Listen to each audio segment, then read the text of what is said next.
රාහුල මහරහතන් වහන්සේ විවරණ ගත්ත ජීවිතය උන දූල පුතාලා මතක තියාගන්න. කල්ප ලක්ෂයක් දෙපාරක් කතා කරන කල් ඉඳලා නැහැ. එකපාරයි වැඩක් කියන්න ඕන. එන්න කියලා එකපාරයි කතා කරන්න ඕන.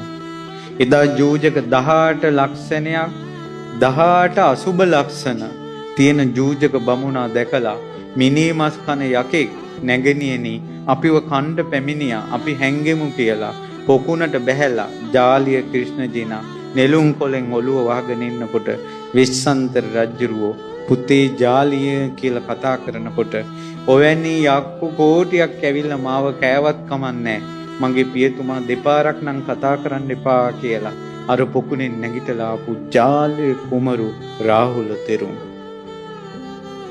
මං අහන්නේ මේකයි දුවේ පුතේ උඹලගෙන් වැඩක් ගන්න අම්මලාට කී ගමනක් කියන්න ඕනේද? උඹලා ළඟට ගෙන්න ගන්න අම්මලාට කී ගමනක් උඹලට කතා කරන්න ඕනේද? ඒ නිසා අනේ එවැනි කීකරුකමක් අපිට ලැබේවා. එවැනි සංවරයක්, එවැනි සංයමයක් අපිට ලැබේවා කියලා ඒ ගුණේ ගැන හිතා තමයි රාහුල සෑයට ගඩොල් තියන්න ඕන, වත් පිළිවෙත් කරන්න ඕන. දුවේ පුතේ උඹලා හොයාගෙන ගිහිල්ලා ඒ කීකරු මහා මුනීන්ද්‍රයන් වහන්සේට උපස්ථාන කරපල්ලා.